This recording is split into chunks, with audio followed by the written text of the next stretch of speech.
나눠주실 만한 분 계시면 나눠주실 수 있기 바랍니다.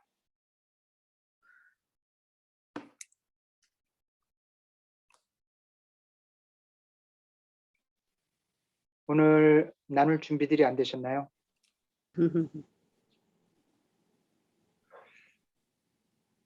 제가 화면을 공유하겠습니다.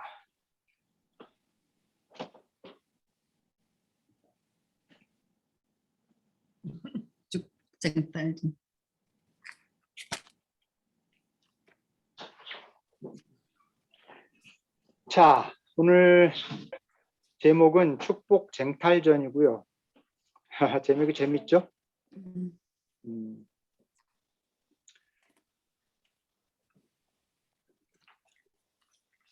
여러분들 오늘은 오랜만에 공부를 또 수업을 시작하니까요. 그럼 바로 공부를 시작하도록 하겠습니다. 자, 이삭은 아브라함과 야곱에 비해서 아까도 잠깐 말씀드린 대로 창세기에서 비중이 굉장히 작습니다. 왜 그런지, 왜 아브라함, 야곱에 대한 이야기는 그렇게 많은 부분 차지하고 또 이야기가 꽤 긴데 왜 이렇게 이삭의 얘기는 숨겨져 있을까? 이삭의 이야기가 나올 때도 아브라함과 연결돼 있든지 야곱과 연결돼 있든지 뭐 그런 식으로 해서 소개가 되기도 해요. 그런 이유는 일단은 정확히 왜인지는 알 수 없습니다만은 역사 속에서 그 성경에 있는 스토리들도 하나의 독립된 이야기로 전해져 내려오는 시절이 있었거든요. 근데 그때 역사를 통해 내려오는 그런 이야기 꾸러미들, 전승이라고 그러는데 그런 게 많지 않았을 것으로 그렇게 추정을 해요. 많지 않았기 때문에 성경에 기록되는데도 한계가 또 그렇게 분명히 주어졌던 것 같은데요. 하지만 창세기 26장과 27장은 이삭이 주인공으로 등장합니다. 그래서 오늘 이삭의 이야기를 다루는 시간이 될 거고요. 오늘이 끝나면 다음 시간부터는 이제 바로 야곱의 이야기로 넘어가기도 해요. 자, 한번 같이 살펴보죠. 우리 26장의 그 첫 부분에 보면은 하나님이 이삭이 지금 어떤 상황이냐면은 흉년이 들었죠. 네, 이삭이 살던 땅에 흉년이 들었어요. 그래서 이삭이 그랄이라고 하는 나라의 그 나라라기보다 지역 이름인데요. 그랄이라고 하는 지역의 블레셋 왕 아비멜렉에게로 갔다. 여러분 성경 옆에 가지고 계시죠? 지금 펼쳐 보시고 같이 보시면서 할게요. 여기 그랄이라고 하는 곳은 이렇게 이스라엘 지도가 있으면 이스라엘 지도도 굉장히 길잖아요. 그 한반도 지도가 긴 것처럼 그렇게 긴 지도의 맨 남쪽 끝이에요.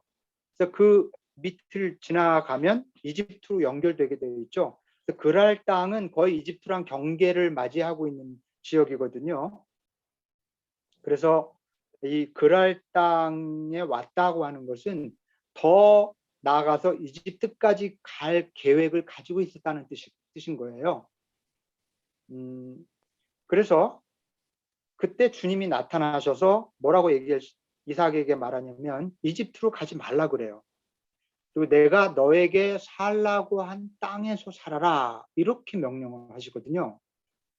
자, 우리는 이거를 뭐 이상하게 생각하지 않을 수 있는데 가만히 곰곰이 생각해 보면 굉장히 이상한 요구예요. 왜냐하면 지금 먹고 살 수가 없고 너무 어려운 이곳을 피해서 살만하고 또 어렵지 않은 곳으로 이동하는 것은 상식인데 왜 하나님이 그걸 하지 못하게 하실까? 이제 그런 질문을 할 수밖에 없어요. 그러니까 하나님은 왜 확실히 안정된 땅이 아니라 불확실한 땅, 불안정한 땅, 불확실한 약속의 땅에 살라고 요구하실까? 이런 질문을 던지는 게 굉장히 중요합니다.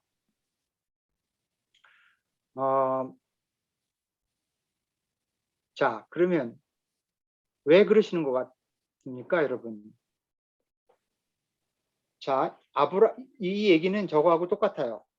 아브라함이 하란 땅에서 살 때 하나님이 아브라함에게 너는 내 본토, 그 고향 땅, 아버지 집을 떠나서 내가 너에게 이르는 곳에 가서 살아라. 이렇게 얘기하거든요. 이것도 똑같은 거예요. 고향 땅이고 하란이라는 곳은 굉장히 그 안정된 도시예요. 그 당시 우르라고 하는 지역과 하란이라고 하는 땅이 고대 메소포타미아 문명지의 두 거대 도시였어요. 그래서 갈대아 우르라고 하는 지역에서 한국으로 치면 서울을 떠나서 부산으로 가서 부산에서 꽤 정착해서 잘 살고 있었는데 갑자기 여길 떠나서 강원도로 가라. 뭐 그런 거라고 볼 수 있겠네요. 그런 거거든요. 이건 똑같아요. 왜 하나님은 안정된 곳에서 사는 삶이 아니라 불안정한 곳에서 살라고 할까? 여기 2절 말씀 다시 파란 글씨를 보시면 이집트로 가지 말아라. 안정되고 삶이 보장된 그곳으로 가지 말아라. 그리고 내가 너에게 살라고 한 땅에서 살아. 너에게 살라고 한 땅이 어디죠? 가나안 땅이고 현재 기근이 든 땅이에요. 물론 기근에서 조금 피해서 아래쪽으로 내려왔어요. 그랄이라고 하는 이 그랄 지역은 그 블레셋 사람들이 사는 지역입니다. 자, 그래서 이 질문을 던지게 되면 이 질문이 참 중요해요. 왜 그럴까? 왜 하나님이 그렇게 요구하실까? 이런 질문을 좀 해보실 필요가 있습니다. 그렇게 힘든 데에서 살면서 좀 더 믿음이 더 강해지지 않을까요? 예, 예. 그 지금 제가 말씀드리려고 하는 것과 거의 비슷하게 지금 말씀하셨어요. 네, 맞습니다. 그러니까 예를 들어서 한번 생각을 해보면 우리가 하나님을 더 필요로 하는 땅이 어디일까? 우리가 하나님을 더 의지하며 살게 될 곳은 어디일까를 생각해 봅시다.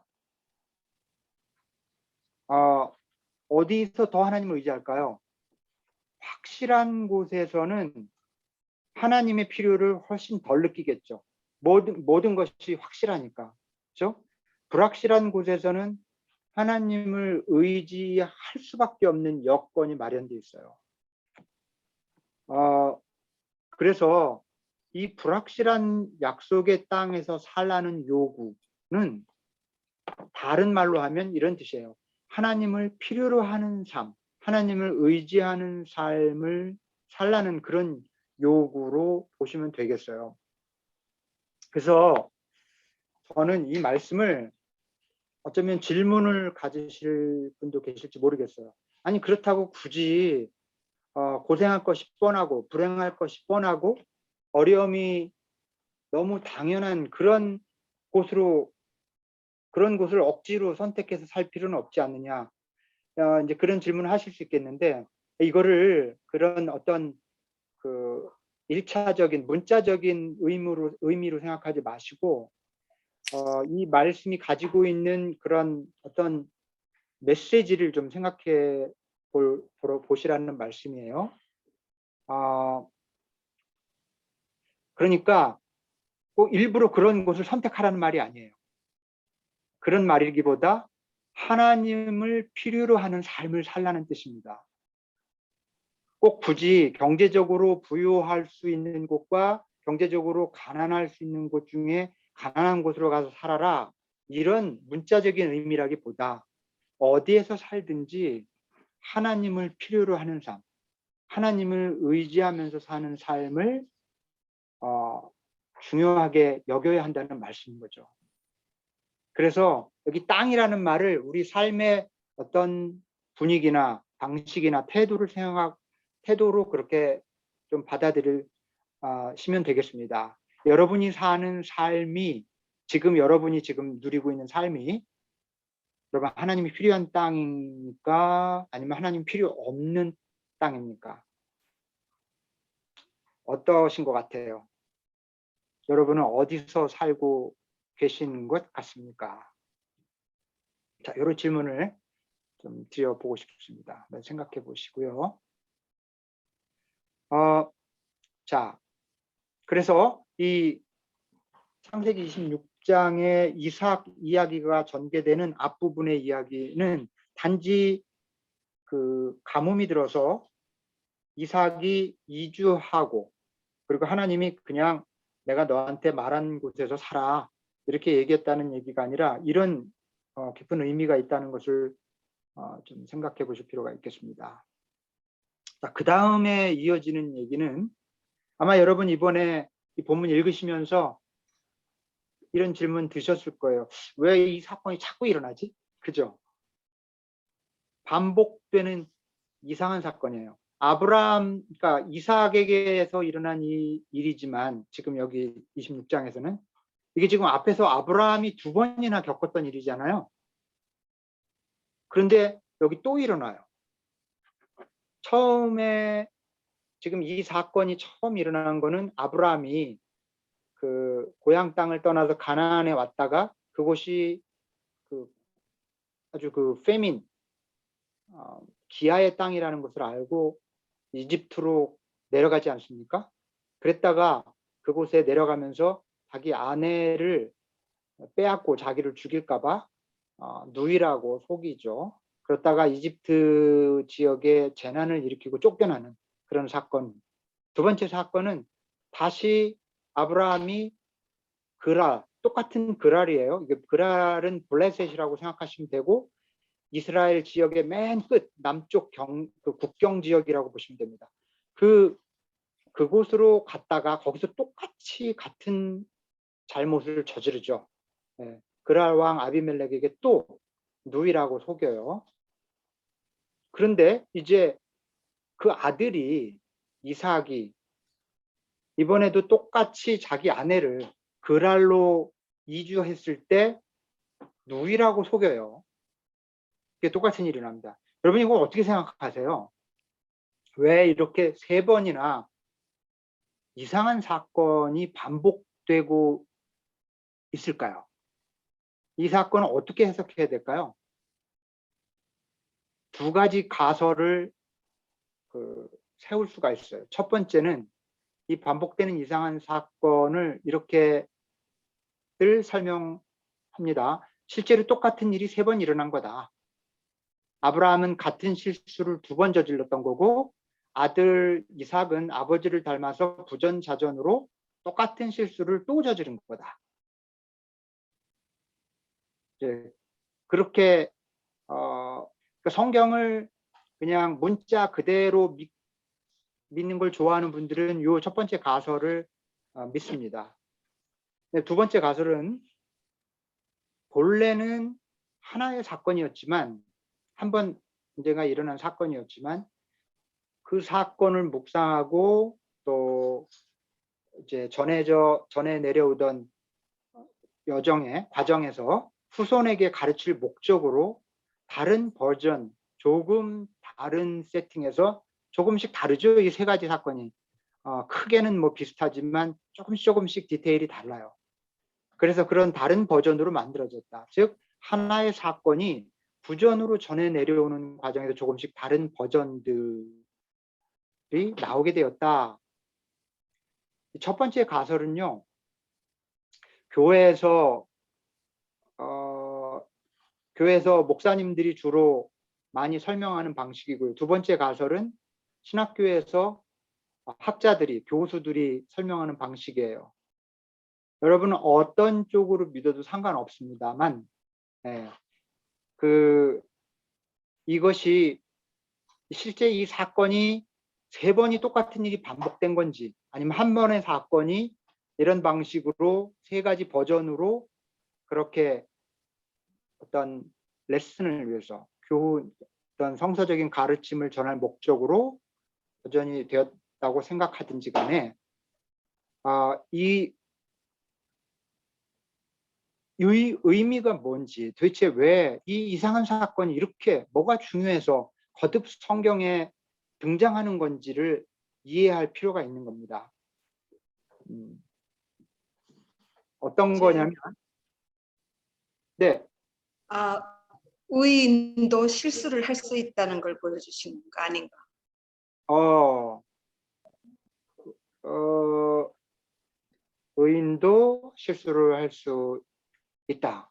네, 네네, 그렇게 보아도 될 것 같아요. 또 달리 생각하시는 분 계세요?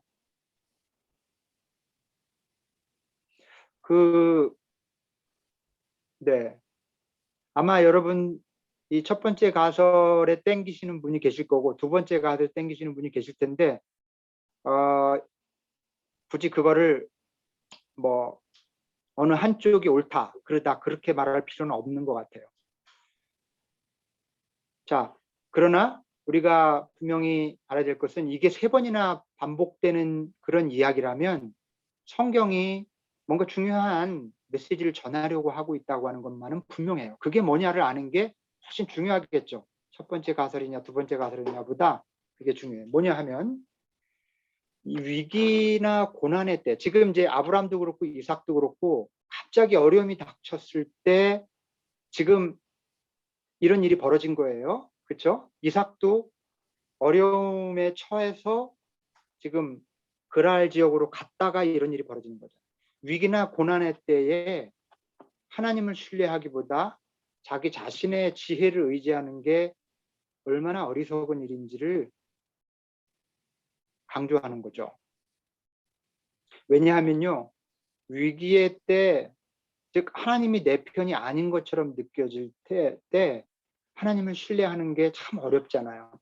여러분, 위기는 우리 인생에 어려운 문제가 발생했을 때 위기가 아니라 어려운 문제가 발생했는데도 하나님이 도와주시지 않는 것 같을 때가 위기예요. 그때 우리 정말 절망하거든요. 우리 믿음도 내팽개치게 되고. 진짜 위기는 어려움이야 다 누구나 겪죠. 근데 그 어려움이 극복이 되질 않는 거예요. 하나님한테 아무리 기도해도 들어주시지 않는 것 같고 참고 참아도 극복이 안 될 때. 그게 위기인데 그런 위기의 때 즉 하나님이 내 편이 아닌 것 같을 때 그때 하나님을 신뢰하는 게 참 어렵거든요. 그럴 때 우리는 내 지혜와 경험을 사용하지만 그게 이제 누이라고 속이는 거죠. 그게 내 내 경험을 그게 아주 굿 아이디어라고 생각하고 적용하는 거죠. 하지만 그 결과는 굉장히 참담해요. 위험해요. 근데 여러분 이 상황과 이런 사건 자체가 이스라엘 백성들이 끊임없이 역사 속에서 경험하는 상황이고요. 그리고 그들이 반복해서 저지르는 잘못이기도 해요.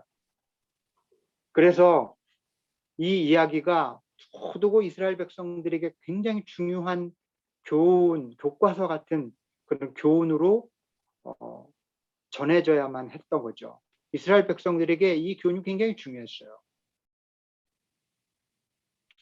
정말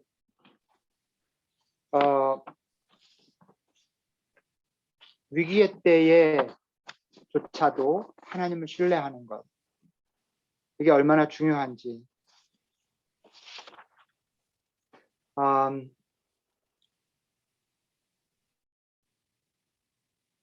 혹시 여러분 덧붙이고 싶은 말씀이나 제가 이렇게 강의를 쭉 해나가는데 조금 아까 말씀하신 것처럼 아무 때나 질문이 있으면 질문하셔도 되고 또 의견이 있으면 의견 나누셔도 좋아요. 네. 그래야 조금 더 다양하게 얘기를 나눌 수 있겠습니다. 목사님, 저는요. 네네. 네. 이게 그러니까 위기를 모면하려고 이제 우리가 다 그런 저기를 하죠. 위기가 있으면 이제 하려고 하는데 네. 하여튼 우리가 뭘 하든지 결국은 하나님이 다 되돌아오게 이제 하시는 거잖아요. 네. 그러니까 그런 거를 우리가 너무 완벽하게 하려고 음, 음, 그래도 그건 되지 않는 거다.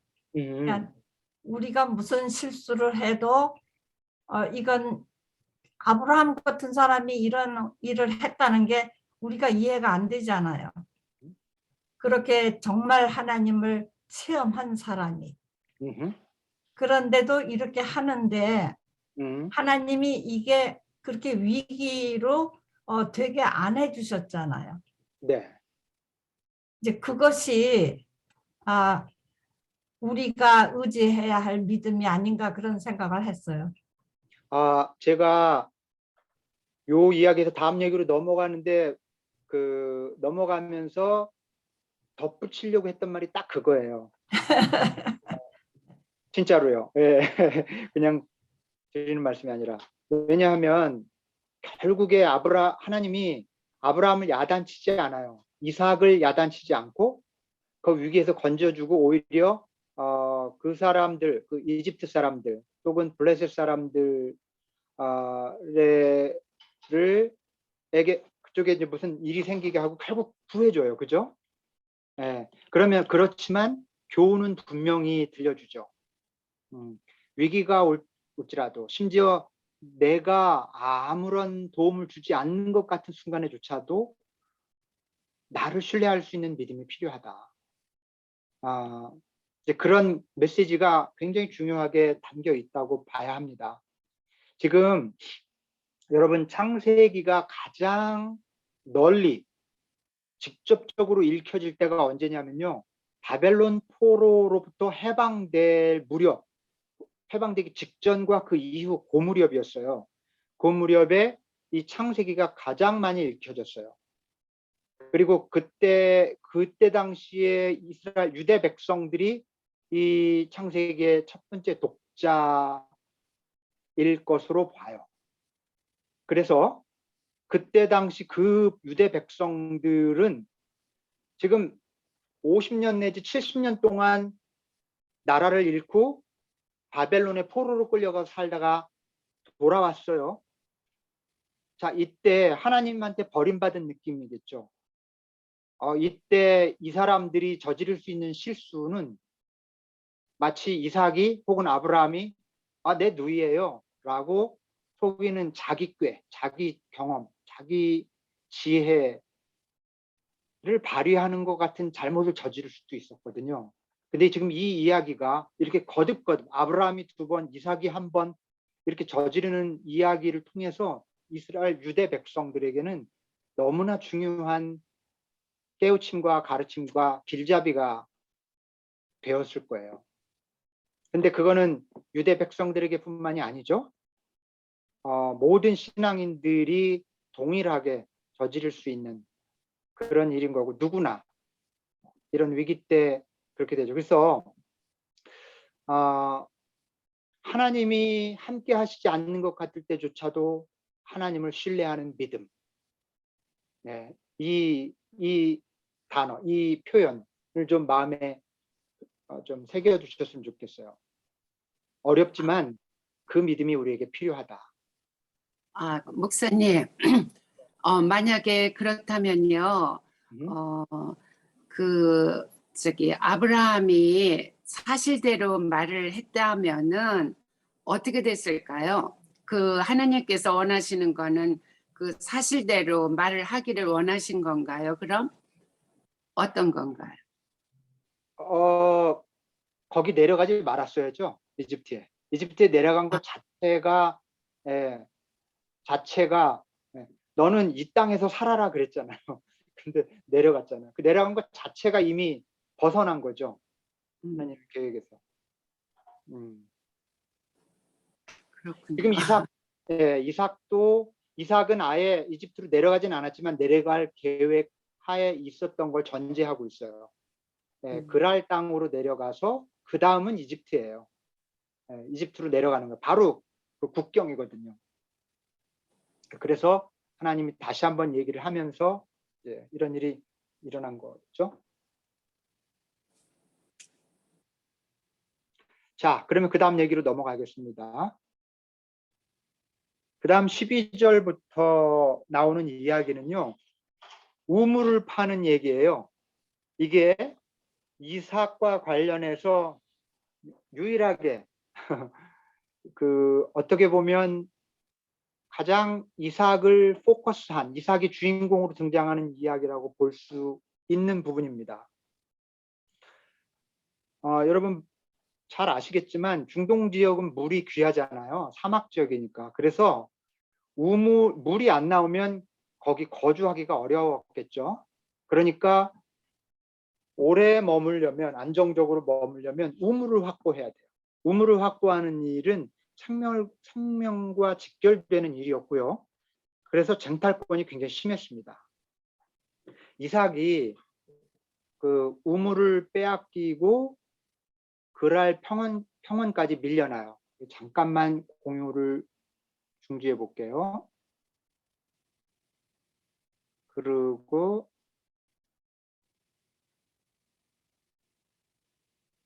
이거 화이트보드 보이시나요? 네. 네.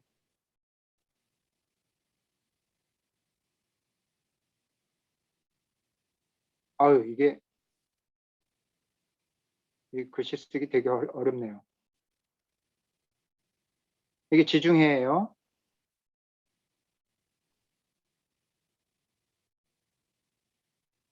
아,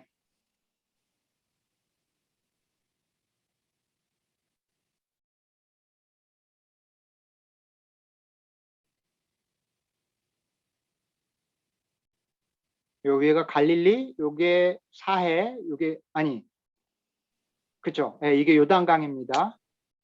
그러면 이렇게 되겠네요. 이렇게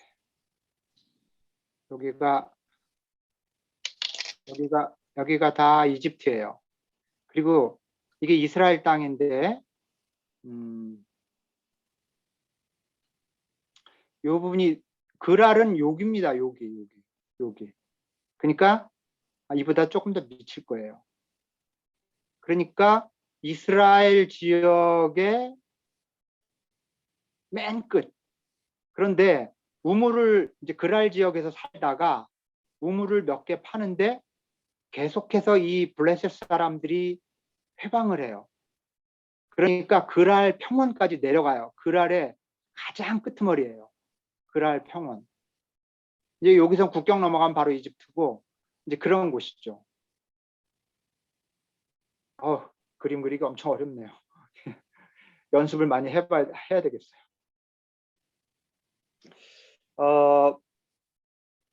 그래서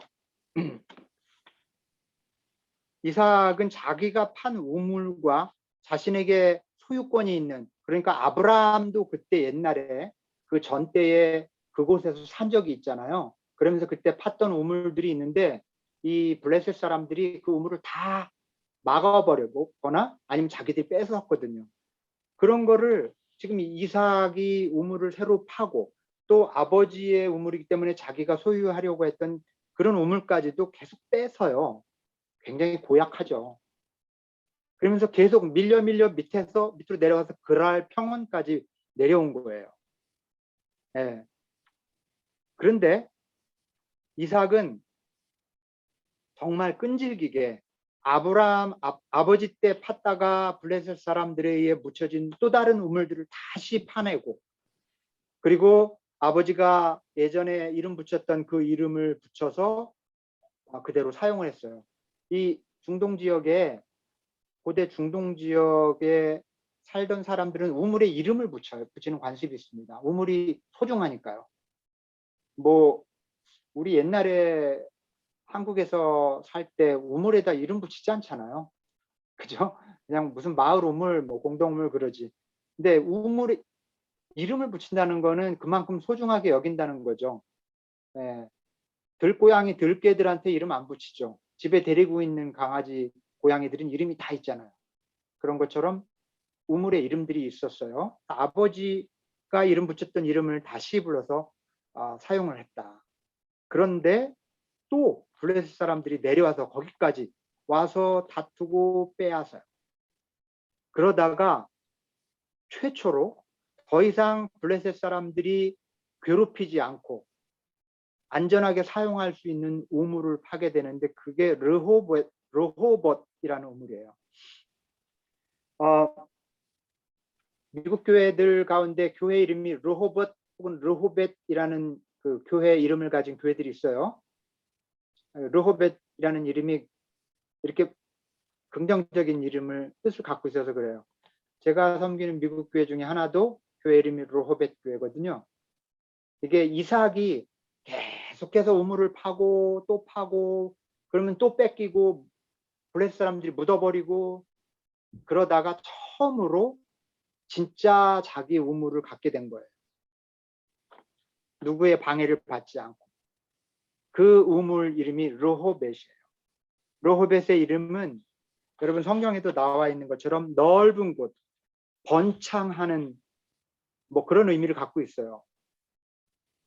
그리고 나서 이제 세월이 어느 정도 또 흐르고 나서 이삭은 다시 그 지역 그러니까 그랄 평원, 블레셋 사람들이 사는 지역으로부터 가나안의 중심지라고 할 수 있는 곳으로 이동합니다.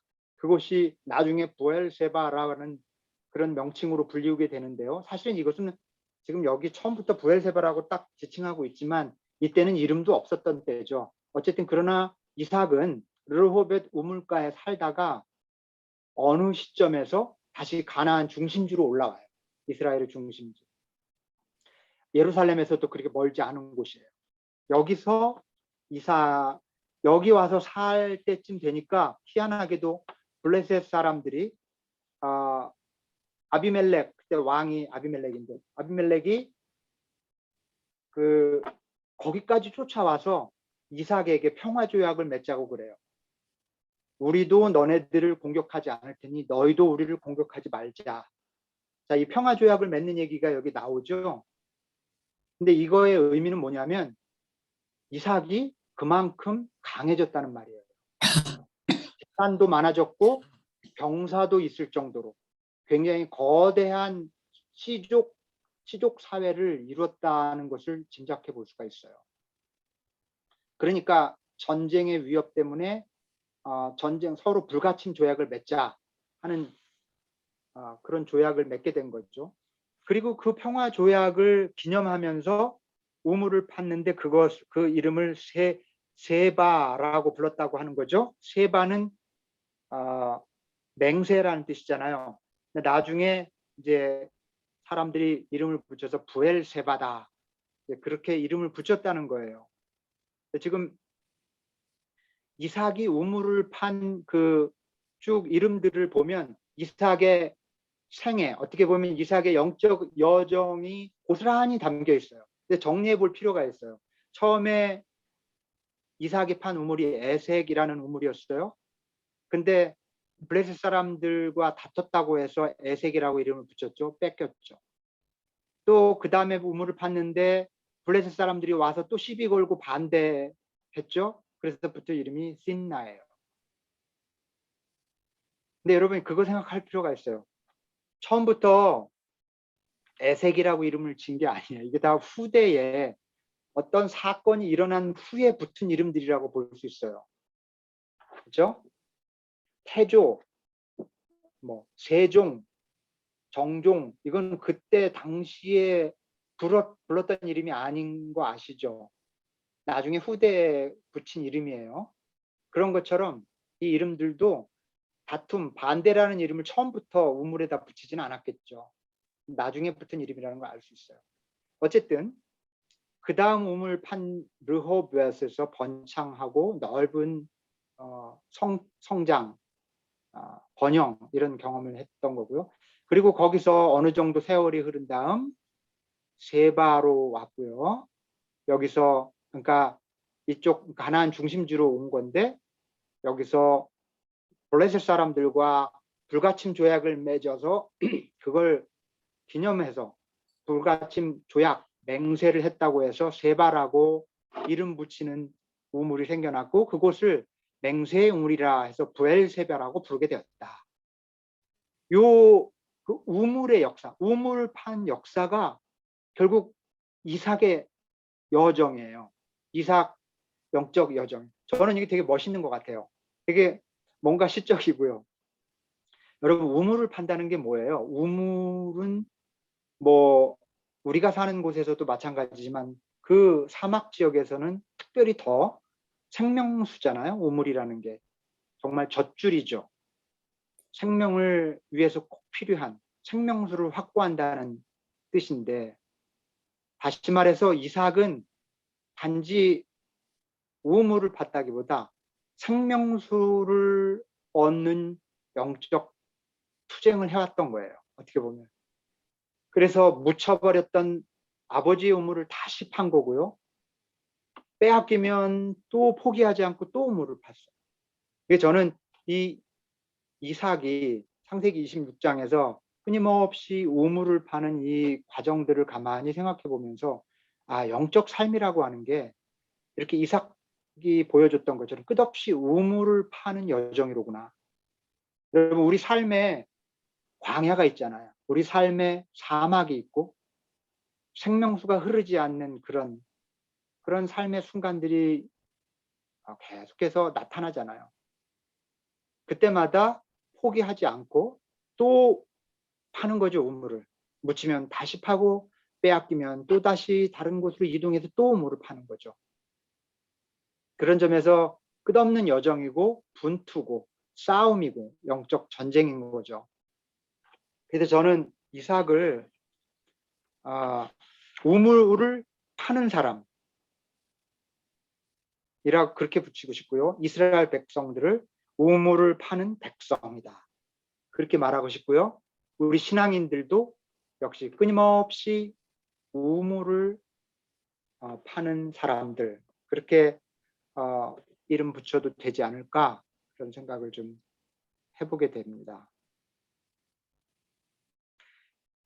이삭에 대한 이야기는, 이삭의 여정 아주 중심적인 이야기는 이 우물 이야기가 핵심이라고 볼 수가 있어요. 그리고 26장이 끝나는 부분을 보면 약간 낯설게 갑자기 에서가 40살이 됐을 때 헷사람, 헷은 가나안 족속 중에 하나예요. 이방 민족이죠. 헷사람의 딸, 이방인의 딸인 유딧과 바스맛과 결혼을 해요. 그런데 35절에 보면 이 두 여자가 나중에 이삭과 리브가의 근심거리가 된다. 마치 해설처럼 그렇게 붙여줘요. 이런 이야기를. 근데 이 26장 마지막 절하고 똑같이 그 다음 장 27장의 마지막 절도 한번 볼까요? 27장의 마지막 절도 마지막 절이 이렇게 되어 있어요. 누가 좀 읽어 주시겠어요? 27장 46절. 마이크 켜시고. 리브가가 이삭에게 말하였다. 나는 햇사람의 딸들 때문에 사는 게 아주 넌더리가 납니다. 야곱이 이 땅에 사는 사람들의 딸들, 곧 햇사람의 딸들 가운데서 아내를 맞아들인다고 하면 내가 살아 있다고는 하지만 나에게 무슨 사는 재미가 있겠습니까? 네, 고맙습니다. 어때요?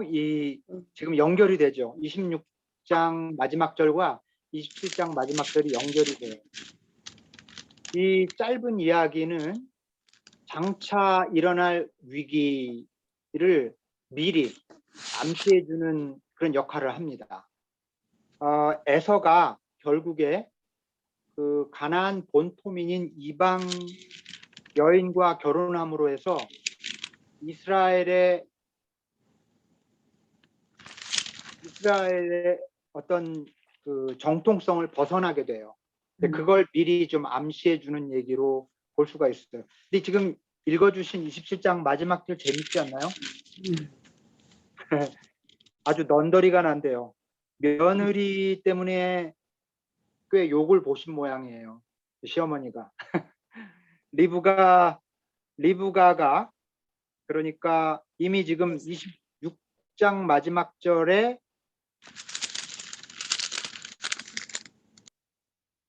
결혼을 했잖아요. 그리고 27장이 쭉 시간이 흐르고 27장 끝절에 이제 리브가가 우리 며느리들 때문에 이방 며느리들 때문에 내가 못 살겠습니다. 이제 그렇게 얘기하는 거죠.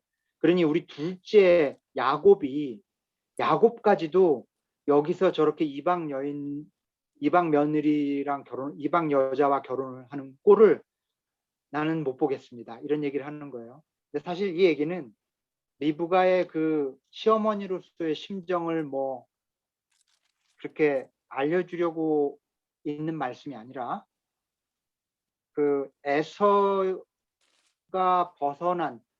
트랙을 벗어났다는 얘기와 동시에 야곱이 이곳을 떠나서 하란 땅으로 가게 될 것을 미리 넌지시 알려주는 역할을 하는 겁니다. 항상 제가 그 족보도 그렇게 얘기를 했는데 항상까지는 아니지만 때때로 챕터의 마지막 부분에 조금 그동안 흘러온 메인 스토리와는 다른 얘기가 딱 주어졌을 때는 늘 그런 역할 때문에 주어지는 거예요. 앞으로 어떤 얘기가 펼쳐지겠구나 하는 거를 알게 해주는 역할을 하는 거죠. 자, 26장을 이렇게 마쳤고요. 그러면 이제 27장으로 넘어가겠습니다.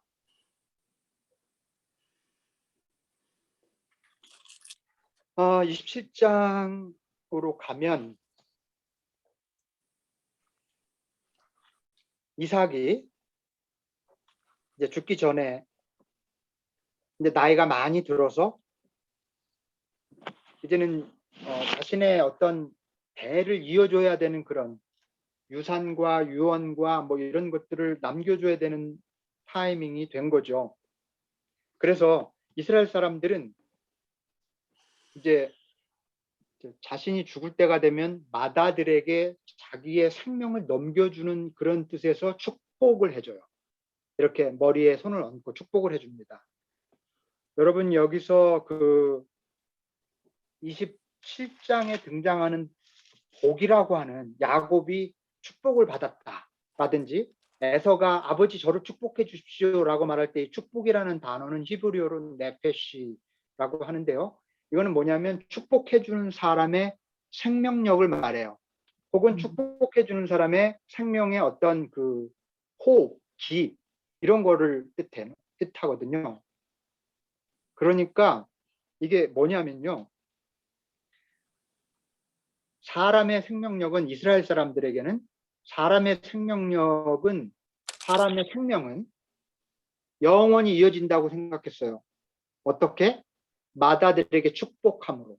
그 맏아들이 또 자기의 맏아들에게 축복해주고 이런 식으로 하면 나는 계속해서 사는 거예요. 영원히 사는 거예요.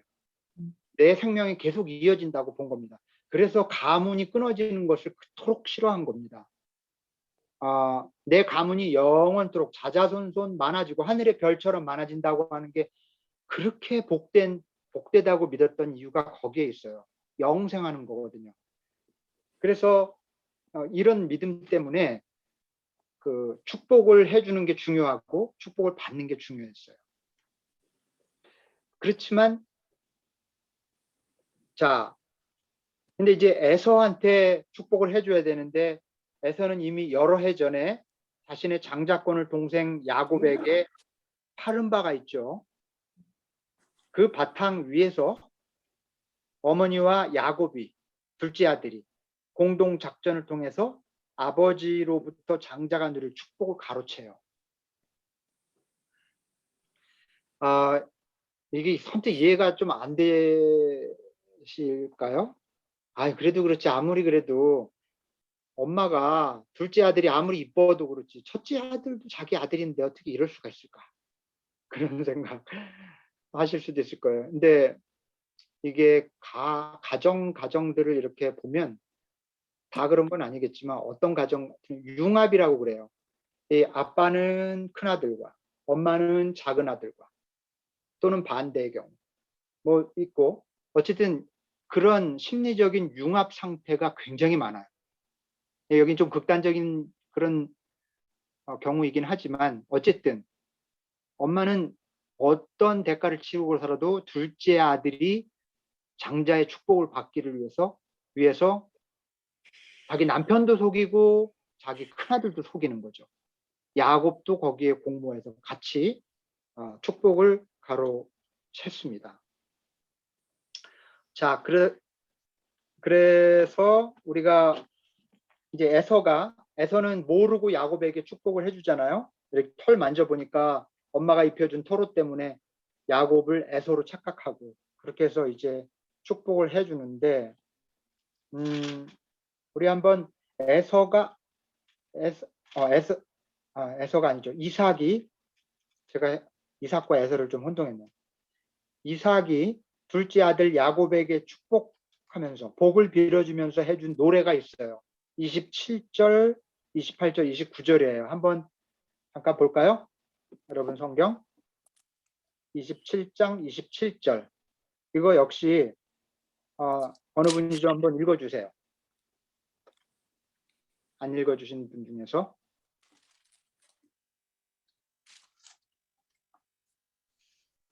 몇 장이요?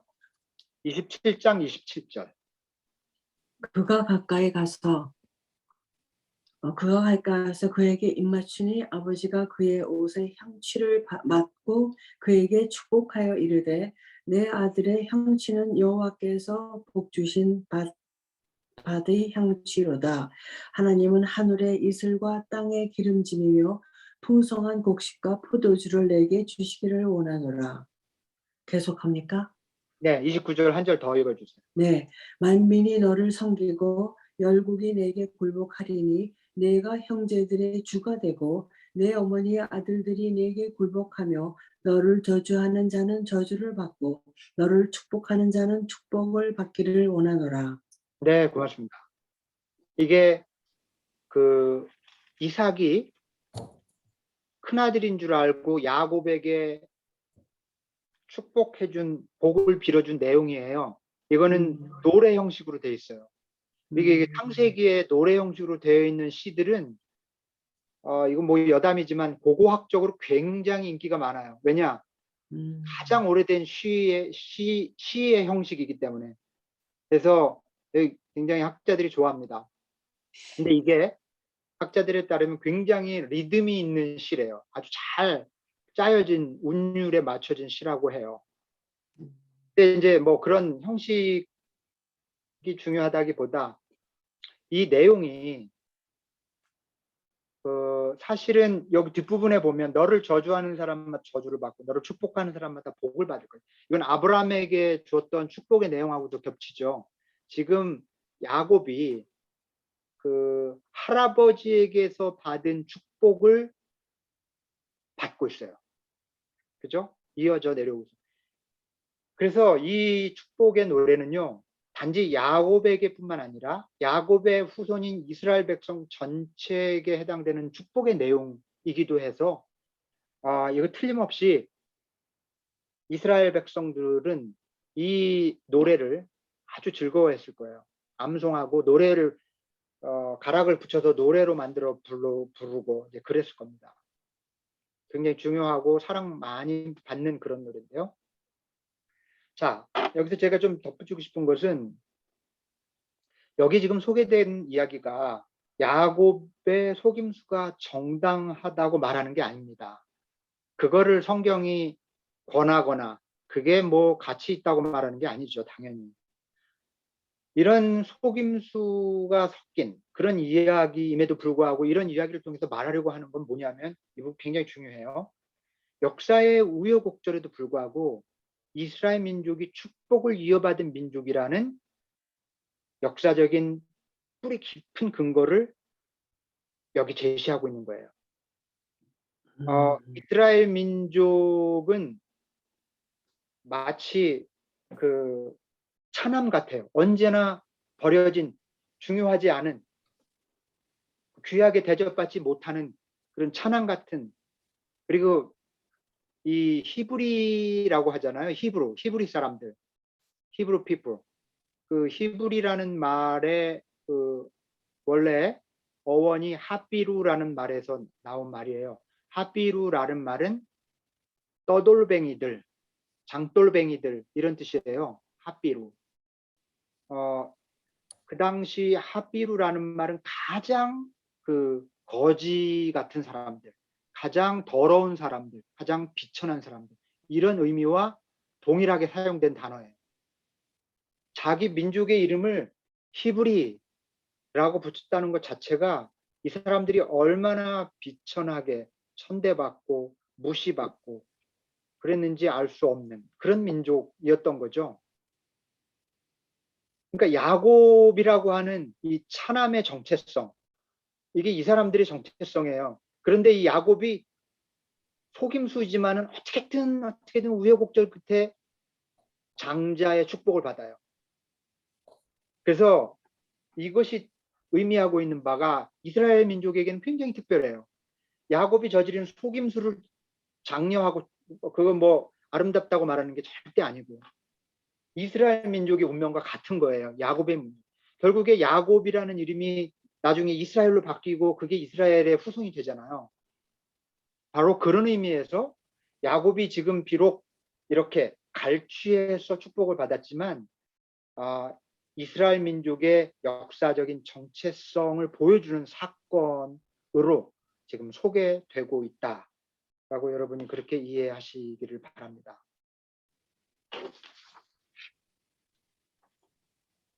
자, 그다음에 에서 그렇게 이제 축복을 받고 나자 에서가 뒤늦게 와서 모든 자초지정을 알게 되고는 아버지한테 빌죠. 아버지, 저한테 축복을 해주세요. 막 울면서 울고불고 하지만 아버지는 거절하죠. 사실 아버지로서도 인간적으로 몹시 가엾지만 아버지로서도 이미 어떻게 할 수가 없어요. 돌이킬 수가 없는. 왜냐하면 한 번 한 것을 번복할 수는 없거든요. 자, 그렇지만 어쨌든 에서에게도 아버지로서 축복을 해줘야 되니까 축복을 해주는 장면이 39절로 40절에 나와 있어요. 자, 여기 이거는 또 다른 의미에서 중요한 생각할 거리를 주는데요. 누가 좀 읽어주시겠어요? 39절, 40절. 그의 아버지 이삭이 그에게 대답하였다. 네가 살 곳은 땅에 기름지지 않고 하늘에서 이슬도 내리지 않는 곳이다. 너는 칼을 의지하고 살 것이며 너의 아우를 섬길 것이다. 그러나 애써 힘을 기르면 너는 그가 내 목에 씌운 멍에를 부술 것이다. 여기까지. 네네, 거기까지. 자, 별로 야곱의 축복 내용과 비교해 볼 때 별로 좋지 않죠.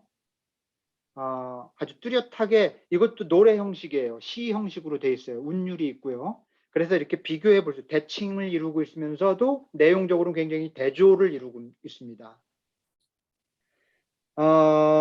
근데 여러분 이거 잘 읽어보세요. 자, 너는 기름지지 않은 땅에서 살게 될 거래요. 그리고 이슬이 내리지 비도 많지 않은 곳에서 살 거래요. 척박하리라는 거죠. 칼을 의지하면서 살 거고 아우를 섬길 거래요. 그러나 네가 노력하면 멍에를 벗어버릴 수 있을 것이다. 이제 그런 얘기예요. 자, 이 이삭이 아들 에서에게 빌어준 이 축복은 변할 수 없는 운명일까요? 아니면 움직이는 섭리일까요? 요거를 좀 생각해 볼 필요가 있어요.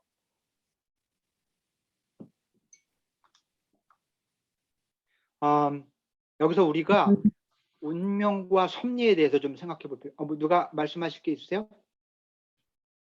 누가 말씀하시려고 하셨나요? 자, 아니면 운명과 섭리에 대해서 좀 생각해 봅시다. 뭐죠? 운명은 뭐고 섭리는 뭐죠? 이렇게 좀 정리해 봤습니다. 운명은요, 흔히 이미 확 결정되어서 절대 변할 수 없는 이미 확정된 미래. 이건 운명이야. 내 운명은 이래. 이렇게 돼 있어요. 그래서 시제가 미래예요. 내 미래. 그 흔히 전보로 가는 사람들은 내 미래가 이미 결정됐다는 생각을 전제하는 거잖아요. 그렇죠? 그게 그 결정된 내 운명의 미래가 뭔지를 궁금해서 찾아가는 거잖아요. 그죠? 점 보러 가는 거. 그래서 팔자라고 그래요. 팔자라고 하기도 해요. 그건 우리 팔자야. 이미 정해진 거야. 이제 그런 거죠. 이렇게 운명에 의존하는 사람은 수동적이고 체념적이에요. 체념적이에요. 그죠? 이미 결정된 거니까 아유 팔자는 어떻게 할 수가 없어. 그렇게 말하잖아요. 이런 사람들의 삶에는 두려움이 깔려 있어요. 늘. 네. 그러면 섭리는 뭐냐? 이거 굉장히 비슷하고 같은 말인 것 같지만 전혀 그렇지 않습니다. 섭리는 신학적으로 섭리라는 말은 이미 결정된 것이 아니라 큰 방향으로 움직여가요. 그러면서 지금 현재의 삶을 변화시키는 힘에 관한 어떤 것이에요. 여기 좀 설명이 어려울 수도 있는데 여러분이 곰곰이 좀 생각해 보시기를 바라요.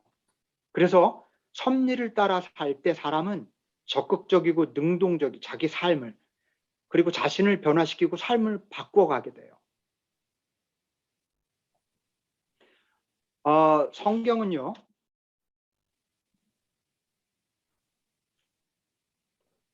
성경은 운명을 묘사하는 것처럼 보이지만 사실은 철저히 섭리의 메시지를 전합니다. 철저히 그래요. 여러분 그 예언의 경우도요. 제가 여러분들한테 이 기회를 빌어서 말씀을 드리는데 그러니까 미래를 예측하는 거, 예측하고 싶은 것, 내 미래의 그 어떤 시나리오, 정해진 어떤 그런 것들이 있지 않을까 하는 생각들을 생각보다 많은 사람들이 가지고 있어요. 물론 큰 틀에서 어떤 계획이 있겠죠. 그렇지만 영원히 변할 수 없는 어떤 것이라고 믿는 것은 어떤 그런 운명이 정해졌다고 믿는 것은 성서적인 신앙이 아니에요. 예언자가 했던 예언도 점하고 다른 게 뭐냐면 점은 점쟁이들이 치는 점은 운명을 다루는 거예요. 예언자들의 예언은 섭리를 다루는 거예요. 그래서 예언자들이 했던 예언은 많이 바뀌어요. 여러분 그거는 안 맞아서가 아니라 큰 방향으로 움직이기 때문에 그래요. 왜 이 예언이 바뀌냐면 섭리가 바뀌냐면 하나님의 은총 때문에 그래요. 용서하지 않겠다고 하시다가 하나님의 은총, 은혜 때문에 하나님이 마음을 바꾸시기 때문에 그를 또 용서하셔서 그의 운명이 바뀌는 거예요. 그의 어떤 미래가 바뀌어가는 거예요. 이렇게 바뀌어가는 거죠. 섭리를 믿지 않으면 그 점술에 의존해서 사는 운명론자가 되고 말아요. 그런데 신앙인은 정서적인 신앙의 바탕에서 사는 사람들은 섭리를 따라서 내가 비록 이런 방향으로 정해졌을지라도 뭔가 불행한 방향으로 정해졌을지라도 바꿀 수 있어요. 이게 굉장히 중요한 차이입니다. 그래서 여기 에서에게 그 내려진 축복은 마치 운명의 어떤 그 틀처럼 보이지만 여기 그렇게 얘기해요. 애써 힘을 기르면 너는 내 목에 씌운 멍에가 벗겨질 거다. 그렇게 얘기하잖아요. 자, 그 정도로 말씀드리고요. 결국에 어떻게 되냐면 에서는 야곱에 대한 원망 때문에 미움과 원한에 사로잡힌 불행한 인생을 한동안 살아가게 됩니다. 꽤 오랫동안. 그리고 야곱과 리브가도 속임수로 얻은 축복 때문에 대단히 고통스러운 대가를 치러요. 여기 엄마가 리브가가 야곱에게 야, 네 형이 널 죽이려고 하니 일단 잠시만 당분간 좀 떠나 있어라. 그러죠. 분노가 풀릴 때까지 얼마 동안 떠나 있어라. 그렇게 얘기하거든요. 요거는 단지 뭐 한 몇 달 이렇게 이런 의미예요. 그런데 얼마가 걸리죠? 20 몇 년인가? 맞았어요. 21년 걸리죠. 돌아올 때까지 20년이 넘는 세월이 걸리고요. 그리고 리브가는 야곱을 못 보고 세상을 떠나요. 참 안타깝죠. 굉장히 큰 대가를 치르게 되는 거죠. 그러니까 야곱도 리브가도 어쩌면 어떤 의미에서는 잘못된 행동에 대한 그런 대가를 치른 셈인 거죠. 자, 마지막으로 오늘 전체 그 26장, 27장 전체 말씀을 관통하는 그런 주제이기도 한데요. 복은 쟁탈하는 것인가? 쟁탈이라는 말 아시죠? 싸워서 빼앗는 거. 지금 야곱이 그렇게 한 것처럼 보이잖아요. 근데 실은 얼마나 많은 사람들이 복을 쟁탈하려고 하나요? 복 받기를 바라는 인간의 집요한 본능과 쟁탈전은 사실은 인류의 역사 초기부터 존재해 왔죠. 이게 그리고 그런 복을 받기를 원하는 복을 누리고 싶은 그런 집착은 다양한 종류의 문화와 관습을 만들었어요. 복 때문에 싸움이 일어나고 그러다 보니까 복을 장자가 이어가게 하는 그런 관습들이 아주 기나긴 세월 동안 형성된 거죠. 근데 가부장 사회에서는 이게 아주 확고하게 자리를 잡게 된 거고, 그리고 누군가가 권위자가 빌어주는 복이 타인에게 전수된다는 축복권이라고 하는 개념도 생겨난 거고요. 다 문화적인 유산들이에요. 그리고 유산도 마찬가지. 유산도 장자에게 나눠주고 또 그 다른 형제들에겐 적게 분배하는 방식의 그런 어떤 복을 좀 합법적으로 나누는 방식을 고안해낸 것들이죠. 이게 절대적인 게 절대 아니에요. 어쨌든 이런 걸로 보아도 얼마나 복에 대해서 인간이 집착하고 있는가를 볼 수가 있는데요. 성경에도 그런 고대 문화가 많이 반영되어 있어요. 오늘 이야기도 그런 문화의 반영이라고 볼 수 있는데, 그렇지만 성경은 궁극적으로 모든 사람이 하나님의 축복 아래에 있다고 하는 것을 끊임없이 강조합니다. 야곱을 축복하는 것으로 물론 이야기가 전개돼요. 왜냐하면 이제 쭉 이어지는 이스라엘 역사를 펼쳐가야 되기 때문에 야곱을 주인공으로 끌고 가지만, 그러나 에서를 놓치지 않아요. 강조는 덜 되어 있지만. 여러분, 가인과 아벨에서 아벨이 하나님에게서 제사를 받았지만 가인을 영원히 저주하나요?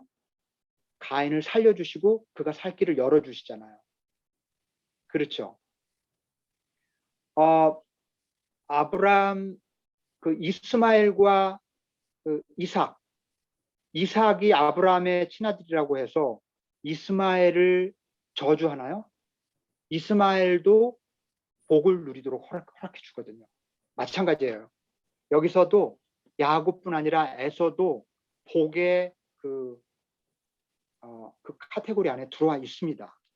성경은요, 주인공을 중심으로 이야기를 가기 때문에 우리가 놓치기 쉽지만, 성경은 궁극적으로 우리 모두가 하나님의 은총의 틀 안에 그리고 축복 아래에 있다고 하는 것을 끝없이 강조한다. 다만 우리가 누리는 복의 내용은 다를 수 있지만 우리는 모두 복된 존재라는 사실. 그래서 야곱에게는 야곱의 복이 있고 에서에게는 에서의 복이 있는 거고요. 그렇지만 그것을 모를 때 삶이 불행해져요. 남이 누리는 복, 내 복이 아닌 복을 부러워하면서 내 삶을 저주하면 그게 불행해지는 거죠. 하나님이 나에게 주신 복이 있거든요. 그걸 발견하지 못하고 다른 사람에게 준 복만 쫓을 때 그게 불행해지는 삶이죠.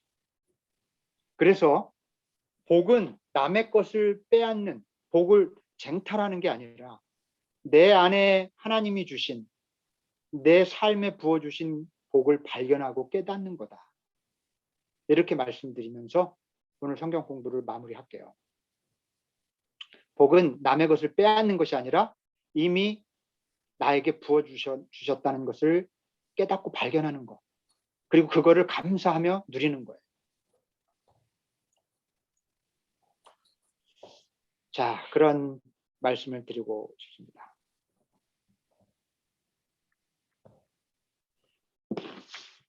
자, 여러분 오늘 공부 오랜만에 하시느라고 어떻게 좀 힘드신가요?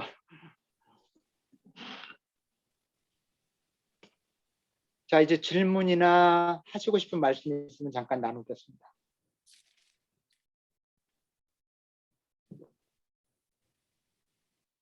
제가 질문 하나 하겠는데요.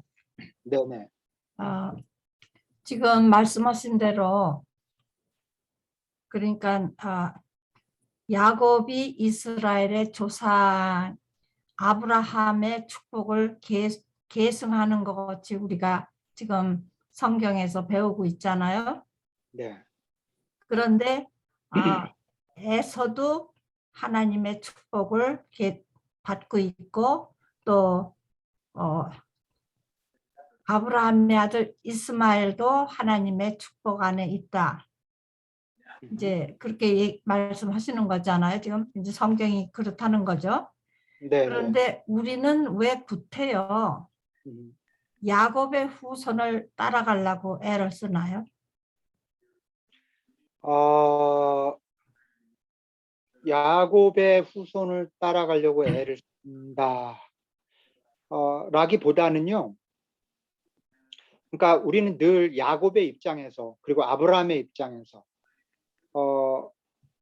그렇게 사고를 하죠. 성경 읽을 때는 그렇게 따라가는 게 맞아요. 그런데 혹 여러분 가운데 내가 야곱이 아니었네 싶은 때가 올지도 몰라요. 어떤 순간에. 네, 그때 그들에겐 에서의 메시지가 필요할 거예요. 에서를 케어하시는 하나님의 은혜. 그런 의미이지 이게 야곱과 에서를 예를 들어 상반되고 모순되고 적대적인 어떤 모델로 그렇게 생각할 필요는 없다는 거예요. 그런데 현재는 지금 기독교와 그 저쪽 동남아 그쪽에서의 싸움이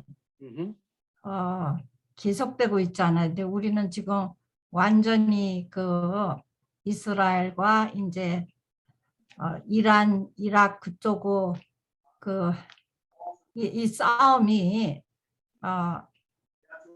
우리는 아주 완전히 적대시하면서 싸우고 있잖아요. 저는요. 네. 그들의 후손이 이슬람이고 에서의 후손이 네. 이스마엘의 후손이 그리고 우리는 야곱의 후손이기 때문에 그들이 우리가 야곱을 대표하고 저들이 이스마엘을 대표한다 그렇게 보지 않아요.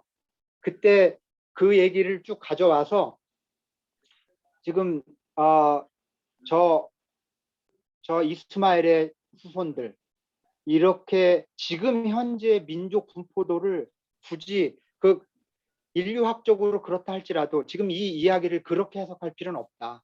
왜냐하면 예를 들어 이스마엘의 후손들이 축복 안에서 살았느냐 계속해서 하나님이 원하시는 방향으로 살아서 지금 여기까지 왔느냐 이렇게 보면 또 그렇지 않을 수도 있는 거거든요. 그러니까 우리가 지금 그 후손들과 후손들을 염두에 두고 지금 이 구도로 해석할 게 아니라 최초의 이야기에 초점을 맞추어서 해석을 하면 맞추어서 말씀을 읽으면 굳이 현재 구도에서 일어나는 그런 어떤 대립관계를 염두에 둘 필요는 없다고 봐요. 네, 저도 그렇게 믿고 싶은데 지금 세상은 그렇게 하고 있지 않는 것 같으니까 힘들지 않아요, 우리가? 네.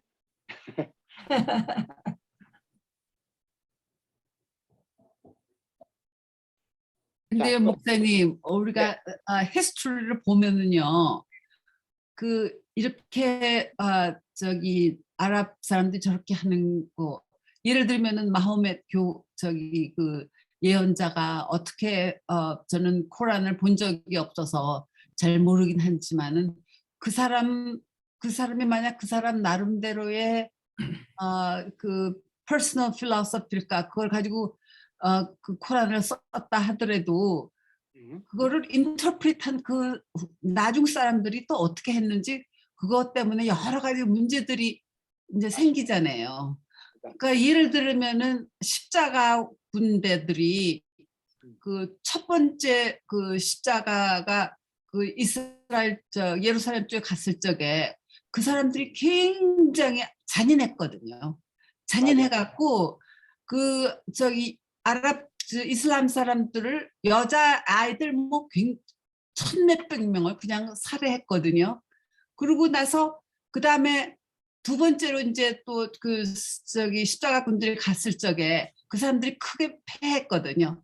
패했을 적에 그 당시 예루살렘 쪽에 있었던 그 높은 사람 뭐라 그럴지 내 이름이 갑자기 생각이 안 나는데 그 왕자나 뭐 이렇게 그 왕족 같은 사람 그 사람이 자기가 같이 있었던 자기가 그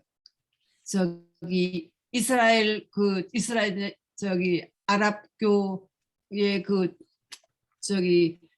우리 교회를 말하자면 목사 같은 사람 뭐라 그러죠? 레바이. 네? 이맘. 근데 그 사람한테 물어봤어요. 우리가 어떻게 했으면 좋겠냐? 저 십자군들을 다 죽여야 될까? 물어봤을 적에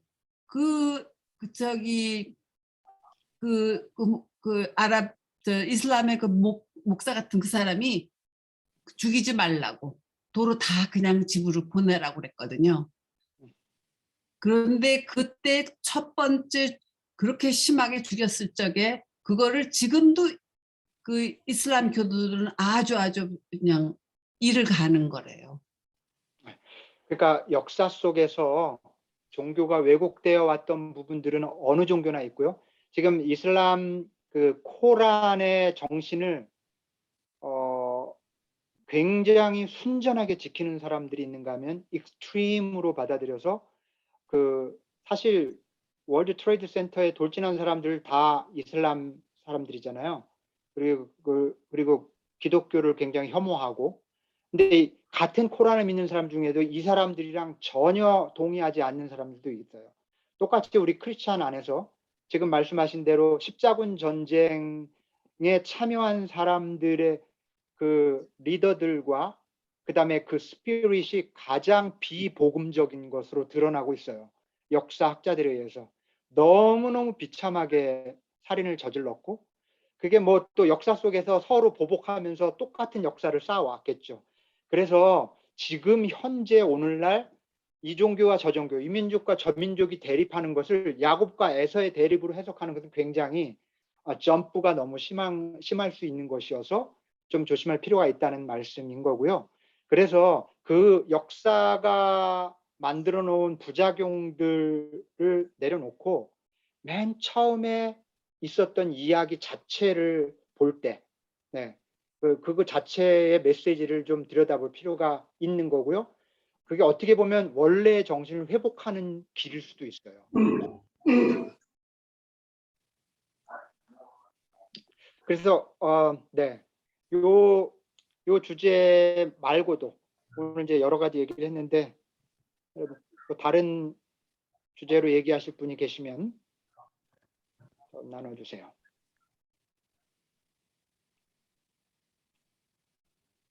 그 야곱을 우리가 더 높이는 이유는 예수님의 족보, 예수님의 족보의 그분을 후손이기 때문에 그런 거 아니겠어? 이 지금 상태에서 그러나 이제 그냥 제 생각에는 그런 이렇게 뭐랄까 그걸 뭐라고 표현하나요? 환원 뒤로 여기서부터 이렇게 거슬러 올라가서 의미를 부여하는 방식보다는 그냥 야곱 자체의 메시지가 있거든요. 예수님하고 그 후손의 후손이 예수님이어서 야곱의 의미 있다기보다는 뭐 그런 의미도 찾을 수 있겠지만 그냥 야곱을 통해서 야곱이 사실 본받을 만한 사람이 아니에요. 야곱의 행위를 본받으려고 해서는 안 돼요. 그리고 야곱도 그 자기 행위의 대가를 똑똑히 치르고 우리는 앞으로 다음 시간에 걸쳐서 한 2번에 걸쳐서 그 과정을 보게 될 텐데 어쨌든 야곱 이야기를 통해서 얘기하려고 하는 큰 메시지를 볼 필요가 있어요. 그래서 그런 곳에 좀 포커스를 맞추는 게 좋을 것 같아요.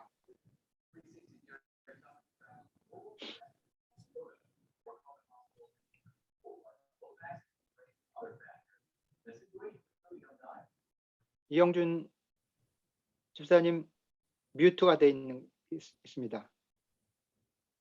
목사님, 이 이삭이 자기가 야곱을 축복을 하고 장자권을 이제 야곱에게 일단 그렇게 축복을 했더라도 에서를 이렇게 축복을 한 이유는 축복이라보다도 좀 더 그게 무슨 이유가 있습니까? 장자권을 일단 그러고 나면 그 외에는 그렇게 할 수 없다 하는 뭐 어떤 그런 게 있습니까? 안 그러면 에서가 하나님의 어떤 그런 어떤 정신에 의해서 이게 이렇게 나타나는 것입니까? 도대체 난 그 부분이 좀 늘 궁금스럽게 생각합니다. 그러니까는 야곱한테 축복을 했다고 해서 에서에게 축복을 안 해야 될 필요가 있냐 이런 질문이신가요? 네, 네, 네. 예, 그건 관습이에요, 관습. 예, 장자에게만 축복을 하게 돼 있거든요. 한번 축복을 하면 그것으로 효력이 발생하는 거예요. 생명의 기운이 생명력이 이제 전수가 된 거예요. 넘어간 거예요. 근데 에서한테 넘어간 거를 다시 가지고 와서 이렇게 주는 게 이상하잖아요. 근데 이제 네. 관습상, 네, 그건 일종의 이제 전통 관습이라고 보시면 됩니다. 네, 네, 네. 제가 거기 이어서 질문을 하면요. 네, 그러면 이삭은 몰라서 축복을 한 거 아니에요? 네네. 그때 하나님은 왜 가만히 계셨나? 제가 하나님이 아니어서 말씀드리기 매우 조심스러우나 그래서 우리가 가장 서투른 언어로 표현하는 게 섭리라고 하죠. 그 인간의 실수를 하나님이 안돼 하지마 이렇게 하는 경우도 있어요. 예를 들어 아브라함이 독자 이삭을 죽이려고 할 때 안돼 그러셨잖아요. 그런 경우도 있으나 매우 드문 케이스고 거의 대부분의 경우는 인간이 실수를 하든 기가 막힌 죄를 저지르든 어쨌든 큰 틀 안에서 그것들을 그냥 지켜보시되 큰 흐름으로 이렇게 끌고 가시는 것 같아요. 그래서 섭리 안에서 결국 그렇게 해서 이스라엘 백성이 이어지게 되잖아요. 야곱을 통해서. 다 알 수 없고 다 설명할 수 없는 부분이네요. 애매합니다.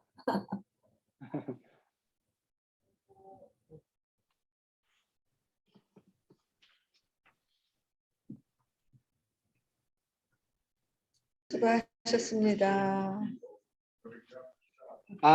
네. 오늘 여기까지 할까요, 그러면? 네.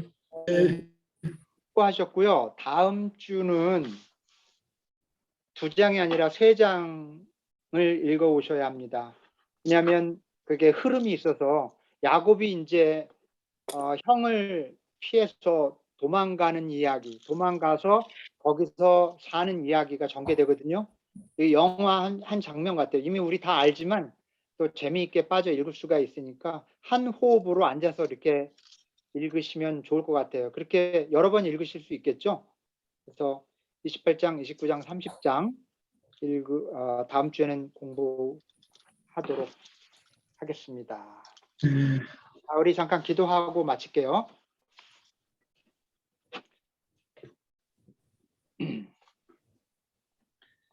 하나님, 오늘도 저희들 말씀 앞에 불러주셔서 다 이해하지 못하지만 서툴고 또 부족하고 지혜가 모자라지만 그러나 우리가 할 수 있는 대로 여기에 있는 말씀을 통해서 우리가 하나님의 음성을 듣고자 노력했습니다. 하나님, 다 알지 못하지만 그러나 절대로 이제서는 안 되는 말씀이 있다면 기억나게 하시고 마음에 새겨지게 하시고 그 말씀과 함께 살아가게 하여 주옵소서. 주님, 야곱을 축복하신 것처럼 또 에서도 하나님께서 돌보셨다는 사실, 저 사람에게도 복을 주셨듯이 나에게 허락된 복을 하나님이 주셨다는 것을 잊지 않게 하시고 다른 사람의 복을 부러워하고 따라가려 하고 쟁탈하려고 하기보다는 하나님이 이미 부족하면 부족한 대로 어려우면 어려운 대로 나에게 부어주신 복이 있다는 것을 믿고 그 복을 누리며 감사하며 살아가는 저희들 되게 하여 주시옵소서. 우리 주 예수 그리스도의 이름으로 기도하옵나이다. 아멘. 아멘.